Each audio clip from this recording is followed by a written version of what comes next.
Assalamualaikum warahmatullahi wabarakatuh. Hai adik-adik, perkenalkan nama kakak, Kak Irma, kakak pengajar ekonomi Bimbel Nurul Fikri, Bekasi. Sekarang kakak akan membahas soal pembahasan UTBK 2022. Yuk kita bahas bersama-sama.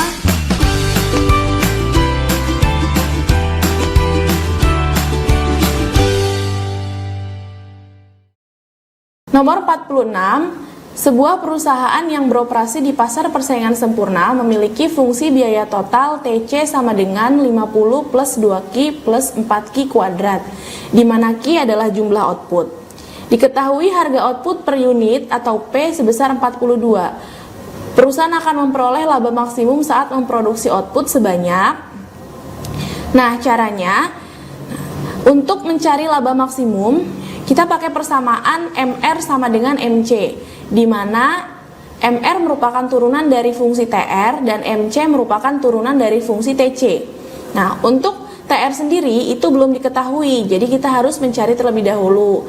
Nah, rumus TR adalah P dikali Q. Nah, P-nya adalah 42 dikali Q, jadi hasilnya adalah 42Q. Turunan dari fungsi TR adalah 42. Nah, kemudian kita turunkan fungsi TC terlebih dahulu. Fungsi TC turunannya menjadi 2 plus 8Q. Nah, sehingga persamaannya menjadi 42 sama dengan 2 plus 8Q. Nah, kemudian kita jadikan satu tempat yang tidak memiliki variabel Q dan yang memiliki variabel Q. 42 minus 2 sama dengan 8Q. 42 dikurang 2 menjadi 40 sama dengan 8Q.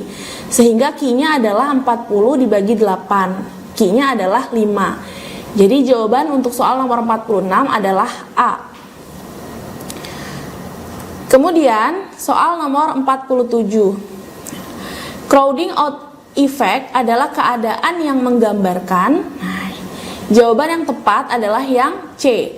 Menurunnya investasi swasta akibat dari kebijakan fiskal yang ekspansif, di mana kita tahu bahwa kebijakan fiskal yang ekspansif merupakan kebijakan ketika pemerintah menerapkan sistem anggaran defisit. Sisi pengeluaran negara harus lebih besar daripada sisi pendapatan negara. Nah, ketika pengeluaran pemerintah naik, itu juga bisa ditandai dengan naiknya tingkat subsidi yang diberikan pemerintah kepada masyarakat dan turunnya tingkat pajak.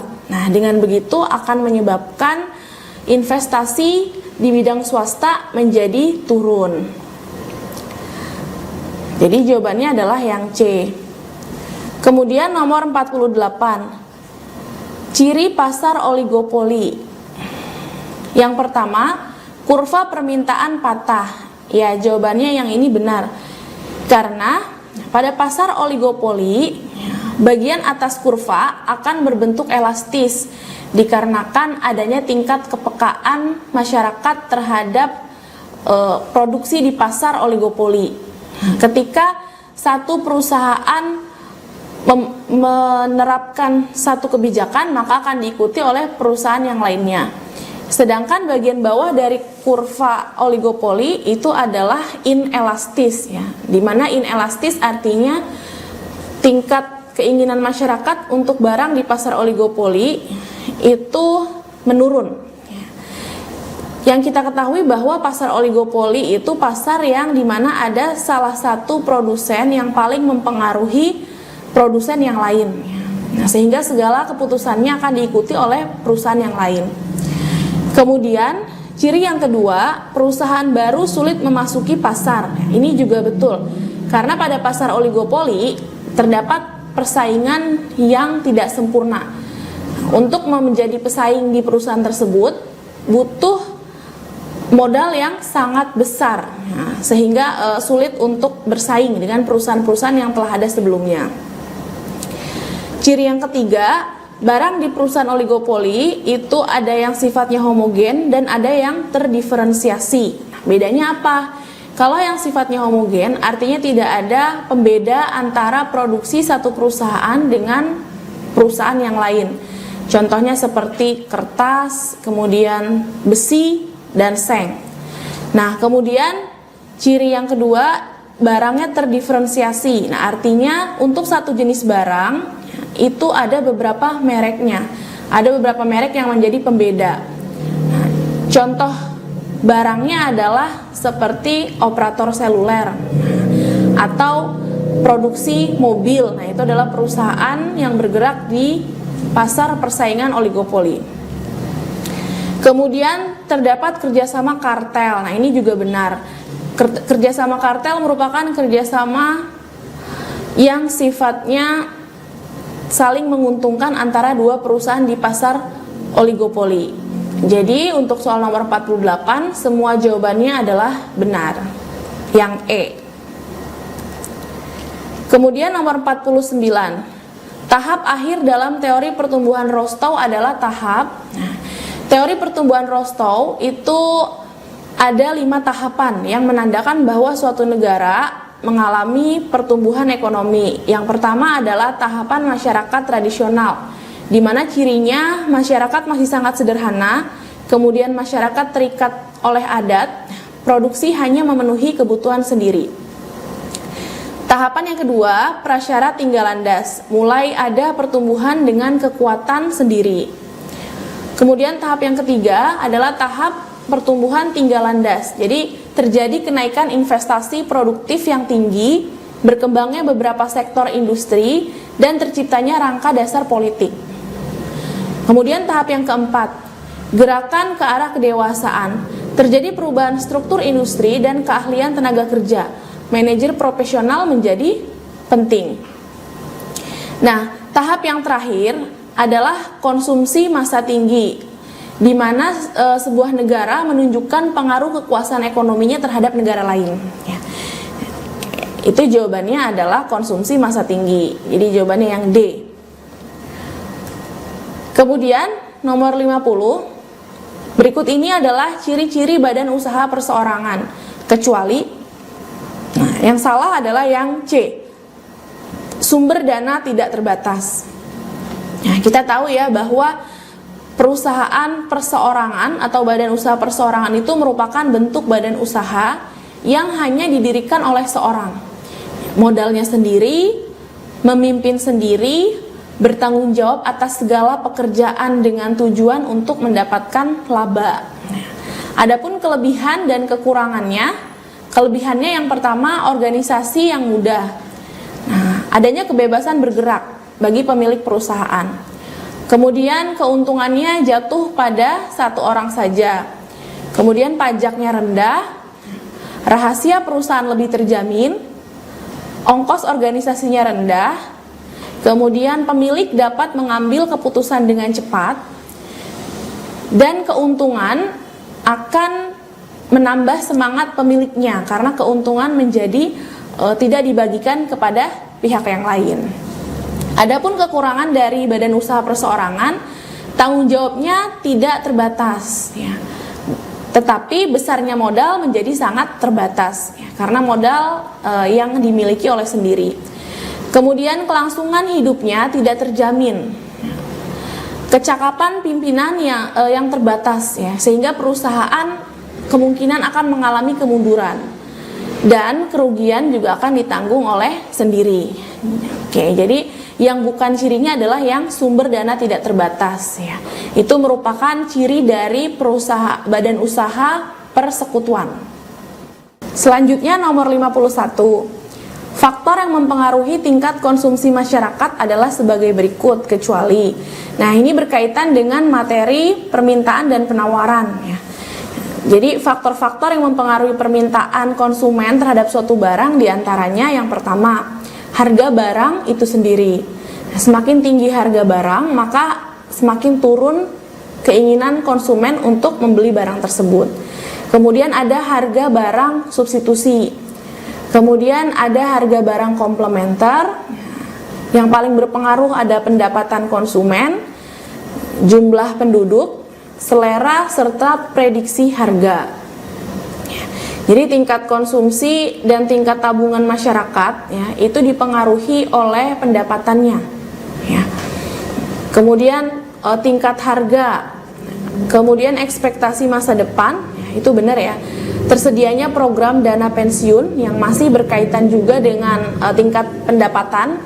Nah, berarti yang kecuali adalah struktur pasar ya. Artinya ketika konsumen ingin mengkonsumsi suatu barang, konsumen tidak akan mempertimbangkan struktur pasar tersebut. Apakah barang tersebut berada dalam struktur pasar monopoli, apakah barang tersebut berada di struktur persaingan sempurna atau yang lainnya. Nah, itu tidak akan menjadi pertimbangan bagi konsumen.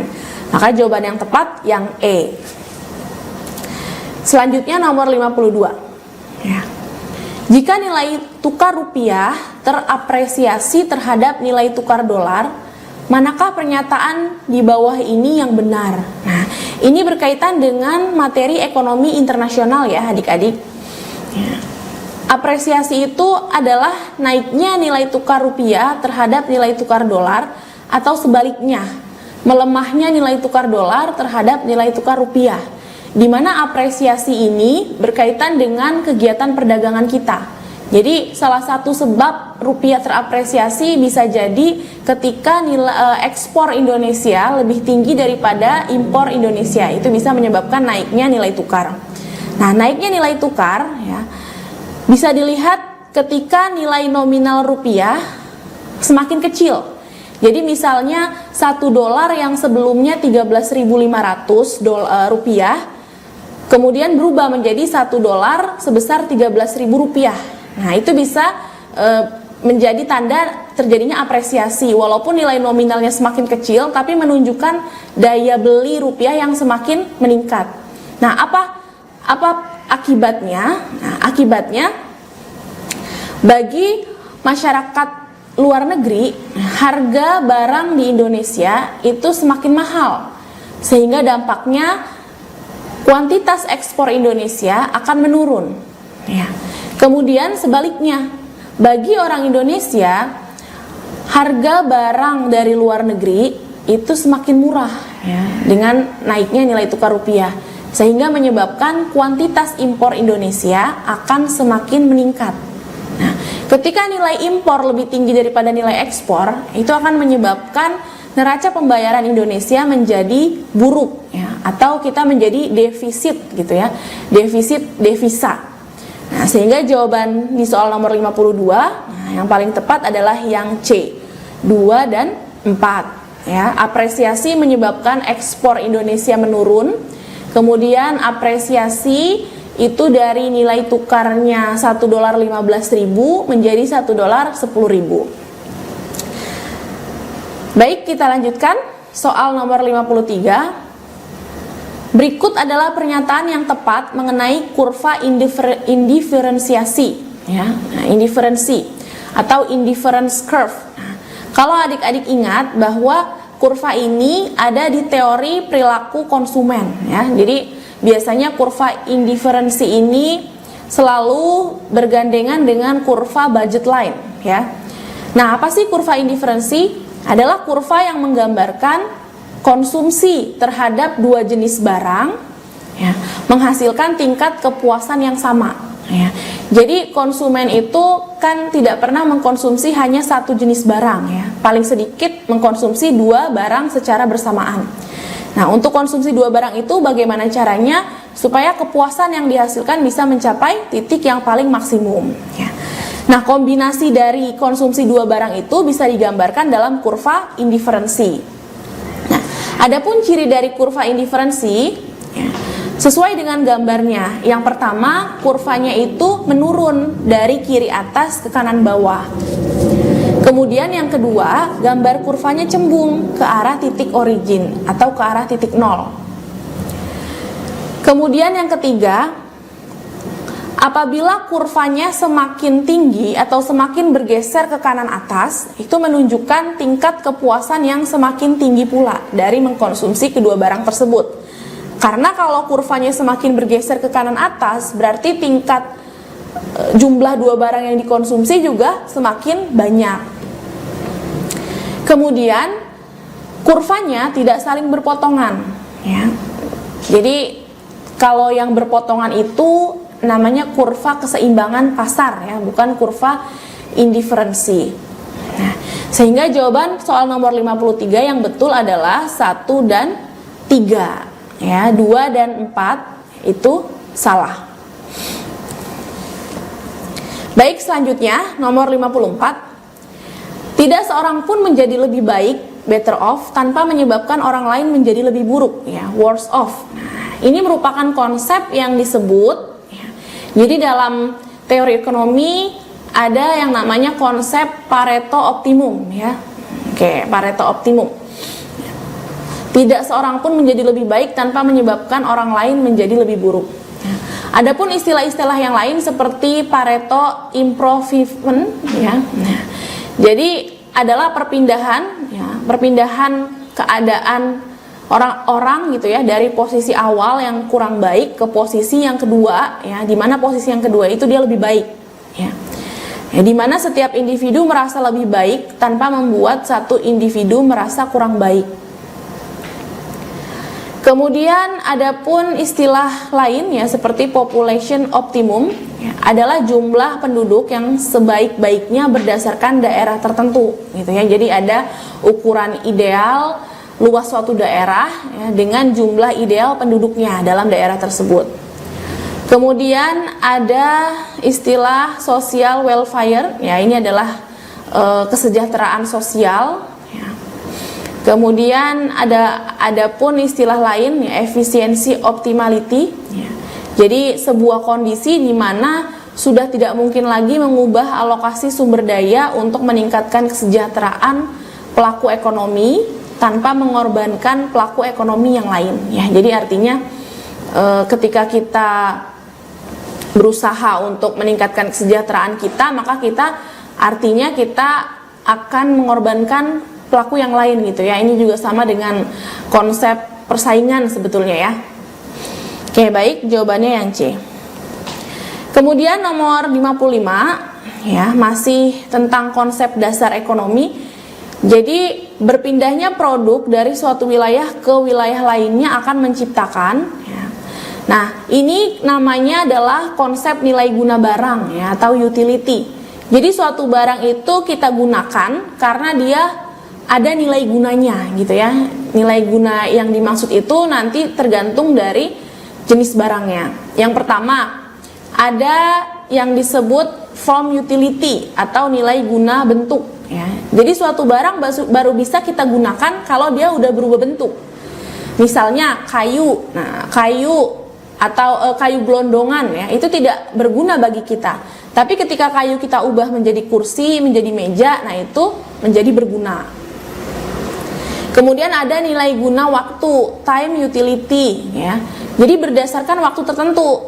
Misalnya payung. Nah, payung hanya berguna ketika hujan. Kemudian ada place utility, nilai guna tempat, ya. Contohnya suatu barang berguna pada tempat tertentu, ya. Seperti misalnya perahu. Nah, perahu itu kalau berada di daratan nggak berguna, tapi kalau dibawa ke laut dia sangat berguna. Atau contoh lain, ada pasir, ya, pasir di sungai. Nah, itu kurang berguna. Tapi ketika pasir itu diangkut, dibawa ke kota, nah itu bisa untuk bahan pembangunan, ya. Kemudian ada nilai guna kepemilikan atau ownership utility. Jadi tergantung siapa yang memiliki barang tersebut, ya. Contohnya misalnya spidol. Nah, spidol kalau bagi guru itu sangat bermanfaat. Tapi kalau misalnya spidol kita berikan kepada petani, nah belum tentu bermanfaat bagi petani. Ya, begitupun sebaliknya. Kemudian yang terakhir ada nilai guna kandungan, ya, atau disebut elemen utility. Ya, kenapa suatu barang kita gunakan? Ya, misalnya kenapa kita harus makan nasi? Nah, karena nasi mengandung karbohidrat, ya, yang dibutuhkan oleh tubuh. Kenapa kita harus makan telur, daging, dan lain sebagainya? Karena kita ingin mengambil kandungan yang ada di barang tersebut. Selanjutnya nomor 56. Pengorganisasian atau organizing adalah kegiatan menempatkan orang-orang dalam pos-pos yang sesuai. Berikut ini adalah kegiatan dalam fungsi pengorganisasian. Jadi berkaitan dengan materi manajemen, ya. Jadi dalam fungsi organizing, ya, itu ada susunannya, ya. Yang pertama, perusahaan perlu melakukan penyusunan struktur organisasi. Kemudian setelah itu, perusahaan melakukan rekrutmen untuk mencari kebutuhan daripada karyawan-karyawan yang kurang dalam penyusunan struktur organisasi. Nah, kemudian mengalokasikan sumber dayanya sesuai dengan bidang keahliannya. Dan yang terakhir adalah proses penempatan. Sehingga untuk jawaban nomor 56 yang paling tepat adalah yang C. Selanjutnya nomor 57. Kendala yang dihadapi produsen untuk mengelola faktor-faktor produksi dapat digambarkan oleh kurva. Jadi kalau yang ini merupakan materi teori produksi ya. Kalau di teori produksi itu kurvanya biasanya ada dua juga. Jadi ada kurva isokuan dan ada kurva isokos ya. Kalau tadi kan di teori konsumen kurvanya adalah indiferensi dan budget line ya. Nah, kalau ini ada iso dan isokuan dan isokos.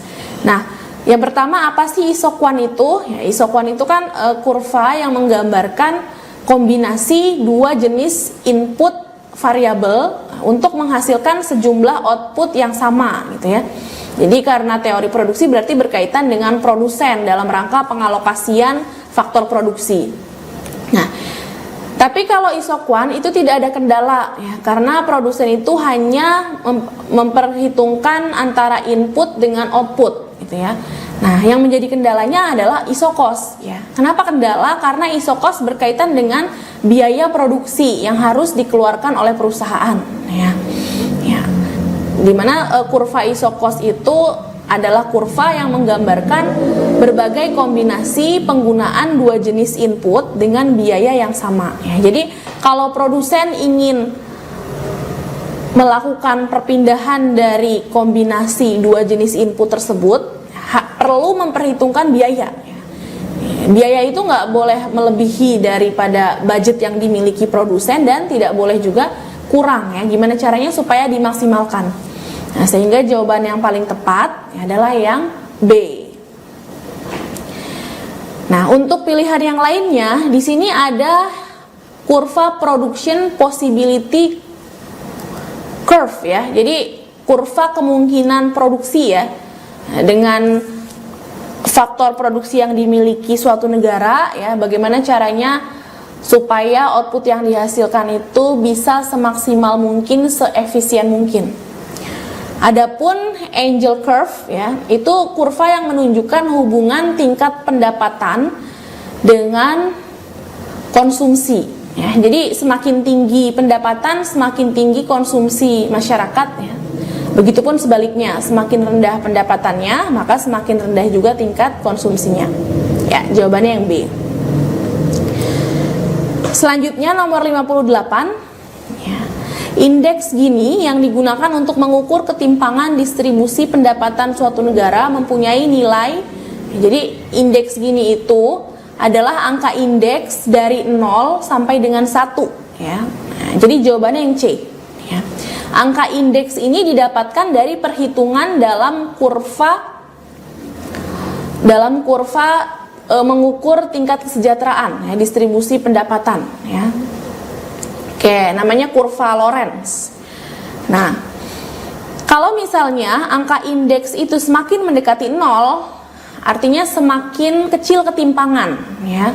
Jadi pendapatan masyarakat dalam suatu negara itu berarti semakin merata gitu ya. Bisa rata itu dalam arti pendapatannya sama-sama tinggi atau pendapatannya sama-sama rendah. Nah, jika nilai rasionya semakin mendekati 1 ya, berarti semakin tinggi ketimpangan ya.